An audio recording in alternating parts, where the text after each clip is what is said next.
मेरे आका, सियासतीच्या मामल्यामध्ये मी कधीच दखलंदाजी केली नव्हती. पण 9-10 बरस झाले. रोज मोहिमा, रोज नव्या जागी पाडाव.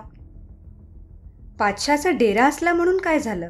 या खान बदोशीचा आता उबग आला आहे, उदेपुरी बोलली. शाही डेऱ्यात राहणाऱ्या माणसाची ही हालत, मग रोज जंगे मैदानातल्या धूर आणि धग सोसणाऱ्या शिपायांची काय तऱ्हा असेल बेगम? पातशाने उलटा सवाल केला. बाजार त्रासले होते.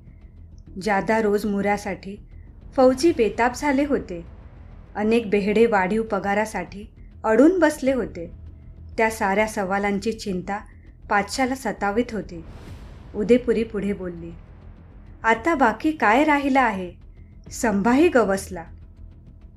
पण त्याचे किल्ले, त्याचा नादान मुल्क कुठे कब्जात आला आहे? तशी जरूरत पडली तर संभाला बरोबर घ्या. दिल्लीकडं?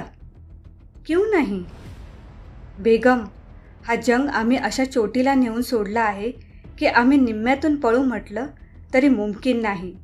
आमच्या पाठोपाठ मरगट्टे धावत येतील. काय असेल ते असो, पण संभाच्या व माझ्या तकदिरीचा जो काही फैसला असेल त्याची अखेर या मिट्टीतच होईल. पातशा कोरडे उसासे टाकत बोलला. एके रात्री अचानक पातशाला उपरती झाले. त्याला आठवले, कवी कलश म्हणजे संभाचा श्वास आहे. याची कल्पना मराठ्यांच्या प्रत्येक घरात, गावात आणि पोरासोरातही आहे. नेमका हाच धागा पकडला तर? पातशा रात्रीचाच उठला. त्याची पावले महालाबाहेर पडली. गस्तीची पथके सावध झाली. बहुतेक शहनशाह तपासणीच्या कामी बाहेर पडला असावा. फौजेत घाबरगुंडी उडाली. मात्र पातशा त्या कुप्रसिद्ध बंदीखान्याकडे वळला नाही. त्याने राहुल्ला खानाच्या डेऱ्यात मध्यरात्री एकट्या कवी कलशांना घेऊन यायचा फौजदाराला हुकूम दिला. कविराजांची पावले डेऱ्यात आली. त्यांनी समोरच्या तक्क्याला रेलून बसलेला अस्वस्थ पातशा बघितला. तसे कविराज मनापासून हसले. शंभूराजांना अलग पाडून कलशांना बोलावण्यामागचे रहस्य त्यांच्या तात्काळ लक्षात आले. आजपर्यंत औरंगजेबाने कविराजांना आणि शंभूराजांना धमक्या, धाकधपटशा, खोटी वचने, तात्काळ जीवे मारण्याचे इशारे असे अनेक कडू काडे पाजून पाहिले होते. त्या कोणत्याही औषधीचा परिणाम त्या दोघांवर झाला नव्हता. म्हणून तर औरंगजेब कलशांना एकट्याला गाठून ही नवी तिरकी चाल खेळू पाहत होता. तैलबुद्धीच्या कविराजांनी सारा मतलब जाणला. राहुल्ला खानाच्या डेऱ्यात चिरागदानी जळत होती. त्यांच्या तांबूसलाल उजेडात पातशाची आणि खानाची मुद्रा काही औरच दिसत होती. कविराज आत येताच खानाने डोळ्यानेच खुणा केल्या. तसे कलशांच्या अंगा खांद्यावरचे बेड्यांचे बरेच ओझे खाली उतरवले गेले. पातशाची पर्वा न करता खळखळून हसत औरंग्याची खिल्ली उडवत कविराज बोलले. लोड, एक बेवकूफ पातशाह एक नादान शायर से सौदा करने के लिए खुद चला आया. सलामीलाच कविराजांकडे हसून पाहत औरंगजेबाने सरळ सवाल केला. बेलोड कविराज, क्या चाहते हो? त्यावर मनमुराद हसत कलश बोलले. शायर आणि कवींच्या मेंदूत मस्तीचा बारूद भरलेला असतो शहनशाह. आमच्या दुनियेत सिंहासनाला कवडी इतकंही मोल नसतं. आमचा कैफ, आमची बेहोशी आणि बेखुदी म्हणजेच आमचं सिंहासन. पातशाने कवी कलशांकडे दयेने पाहिले आणि उपहासाने हसत तो बोलला. पागलखान्याच्या फटीतून जे लोक बाहेर पळून येतात त्यांनाच दुनिया शायर म्हणून ओळखते. तूही एक नादान शायर आहेस, बस. बिलकुल. म्हणूनच तुला जागीर, हिरे जवाहरात अशी कसलीही चाहत असणार नाही. जी हां, अंगावर लाज झाकण्या इतका लिबास आणि शंभूराजांसारख्या दोस्ताचा नव्हे फरिश्त्याचा सहवास लाभला की माझ्यासारख्याला अजून दुसरं काय हवं? कवी कलश बेपर्वाईने बोलले. लेकिन तू खाली शायर नाहीस, एक बम्मण आहेस. वो भी सीधा साधा बम्मण नव्हे तर कनोज का बम्मण. कलशांच्या डोळ्यात रोखून पाहत बादशाह बोलला. पण त्यांनी काय फरक पडतो? तुम्ही कनोजवाल आपलं पोट जाळण्यासाठी देवाधर्मांचं ढोंग रचता.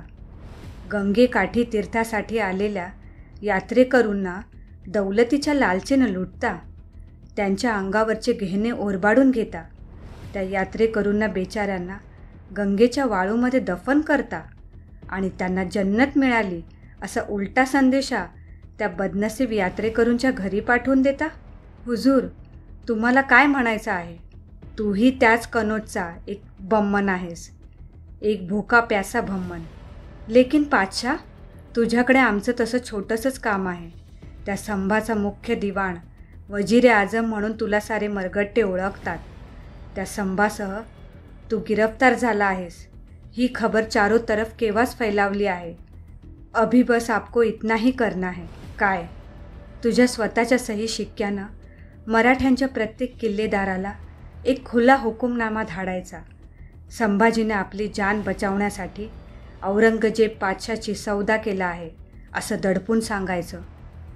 उसके मुताबिक किल्ले खाली करा, मोगलांच्या ताब्यात द्या असा हुक्म कळवायला मला म्हणजे तुला कवी कलशला संभाने सांगितले आहे असा झोटा कांगावा करायचा.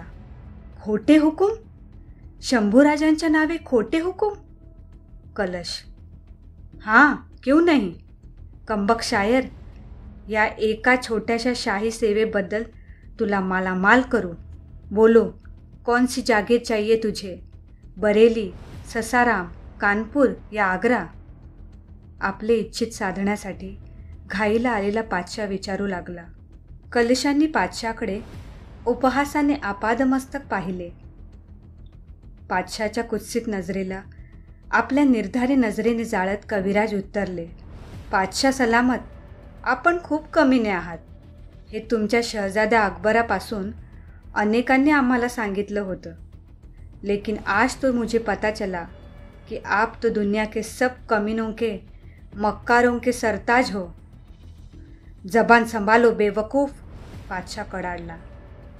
अरे, स्वार्थासाठी सगळ्या भावांच्या पोटात आणि पाठीत खंजीर खुपसणारा बदमाश तू. आपल्या पंडित दारासारख्या हुशार भावाचं तू मुंडकं कापलंस.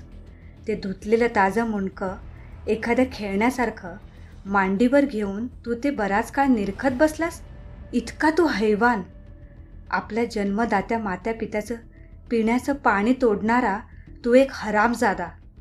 यारे दोस्तीचा खरा जलवा काय असतो हे तुझ्यासारख्या निष्ठुर हृदयाच्या मनुष्याला काय कळणार? ठहरो पागल, खामखा जिंदगी गमावून बसशील. करून करून माझं काय वाकडं करशील रे बुड्ढ्या कोल्ह्या. पागल बमन, तुला फांसीच्या फंद्यावर लटकावेन मी. छोड. अरे, शंभूराजांसारख्या एका दिलदार दोस्तासाठी या नादान जिंदगीचा जुलूस केव्हाही आणि कसाही संपला तरी बेहत्तर. कलश गर्वाने उद्गरले. त्या सडेतोड उत्तराने पातशाह काहिलीतल्या रस्सासारखा गरमागरम झाला. त्याने बाहेर चाबूक कोयंडे घेऊन उभ्या असलेल्या आपल्या खोजांना आणि फौजींना आत बोलावले. कविराजांच्या अंगावर सपासप आसूड पडू लागले. काही काठ्याही पडल्या. त्यांच्या मस्तकातून रक्ताची धार लागली. जखमी जनावरासारखे कविराजांना तेथून बाहेर फरफटत ओढत नेले.